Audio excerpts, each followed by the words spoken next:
Teman-teman semua, kita akan membahas dengan sangat detail mengenai suatu saham menggunakan pendekatan investasi fundamental. Mari kita lihat bagaimana performa keuangan perusahaan tersebut. Pertumbuhan pendapatan perusahaan MLPT dalam 1 tahun terakhir meningkat sebesar 10,0% dari 3.154 miliar menjadi 3.504 miliar. Sedangkan jika dilihat dari rata-rata pertumbuhan historis selama 5 tahun terakhir, perusahaan ini mencatatkan CAGR, Compound Annual Growth Rate, sebesar 7,4%. Ini menunjukkan bahwa perusahaan MLPT memiliki tren pertumbuhan pendapatan yang cukup baik. Pada sisi laba bersih, perusahaan MLPT dalam 1 tahun terakhir mencatatkan penurunan sebesar minus 105,3% dari 522 miliar menjadi 254 miliar. Namun, jika dilihat dari rata-rata pertumbuhan historis selama 5 tahun terakhir, perusahaan ini mencatatkan CAGR sebesar 24,4%. Hal ini mengindikasikan bahwa secara jangka panjang, kemampuan perusahaan dalam menghasilkan laba bersih cukup baik. Profitabilitas perusahaan MLPT jika dilihat dari gross profit margin mengalami peningkatan dari 16,4% di tahun sebelumnya menjadi 17,0% di tahun ini. Namun, net profit margin perusahaan justru mengalami penurunan dari 16,6% di tahun sebelumnya menjadi 7,3% di tahun ini. Ini menunjukkan bahwa efisiensi biaya operasional perusahaan perlu ditingkatkan.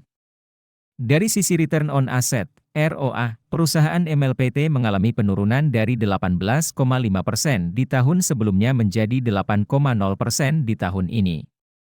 Sedangkan return on equity, ROE, juga menurun dari 60,6% di tahun sebelumnya menjadi 32,7% di tahun ini. Namun, ROE perusahaan masih berada di atas 10% yang merupakan level yang baik. Jika ditinjau dari sisi kesehatan keuangan, Debt to Equity Ratio, DER, perusahaan MLPT mengalami kenaikan dari 0,1 kali di tahun sebelumnya menjadi 0,6 kali di tahun ini. Meskipun masih di bawah 1 kali, kenaikan DER ini perlu diperhatikan agar tidak mengganggu struktur permodalan perusahaan. Berdasarkan skor kerangka investasi fundamental ala Warren Buffett, perusahaan MLPT mendapatkan 4 poin dari total 6 poin. Ini berarti perusahaan MLPT memiliki fundamentals yang cukup baik. Untuk melihat penjelasan detailnya, kalian bisa mengunduh aplikasi investor yang linknya ada di deskripsi.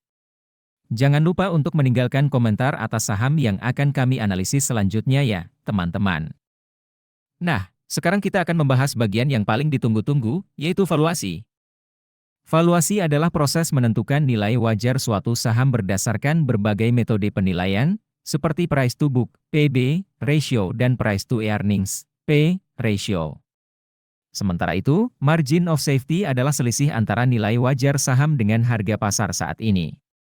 Margin of safety ini penting untuk mengurangi risiko dalam berinvestasi. Berdasarkan valuasi PB Band, nilai wajar, fair value, saham MLPT adalah 1.806. Saat ini, harga saham MLPT berada di 1.235. Sehingga memiliki margin of safety sebesar 31,6%.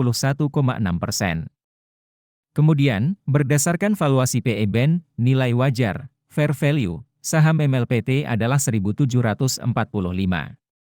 Dengan harga saham saat ini di 1.235, berarti memiliki margin of safety sebesar 29,2%.